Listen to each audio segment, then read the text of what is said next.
বিস্মাক বরং বিস্মাভিরকিতম পর্যাপ্ত তীত মেতে শান বরং বিস্মাভির কীতিতম অয়নেষুশ্চ সর্বেষু যথাভাগ মহস্থিতা বিস্ম তেমা ক্ষীর কন্তু ভবন্তু সর্ব এবহি।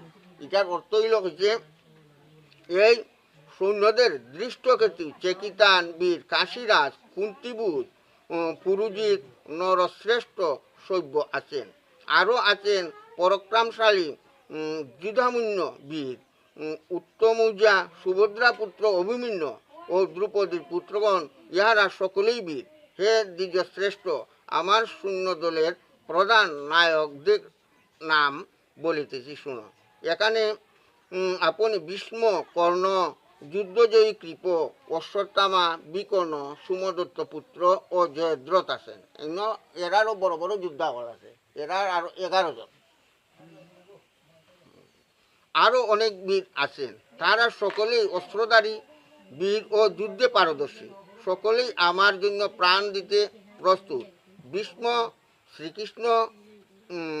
ভীষ্ম কীর্তক্য আমাদের সৈন্য অসংখ্য, আর ভীম কীর্তক্য রক্ষিত পাণ্ডবদের সৈন্য অতি অল্প। আপনারা সকলে নিজ নিজ বিভাগ অনুসারে বুহ প্রবেশ পথসমূহে তাকিয়া ভীষ্মকে রক্ষা করুন। বলছে সকলেই এখানো মিলিত হইয়া একটা ভীষ্ম হইয়া সব যুদ্ধার নায়ক, প্রথম যুদ্ধে ভীষ্ম ইয়ে করছেন, তো সবাই ভীষ্মরে তোমরা রক্ষা করো সকলে যতজন আছে।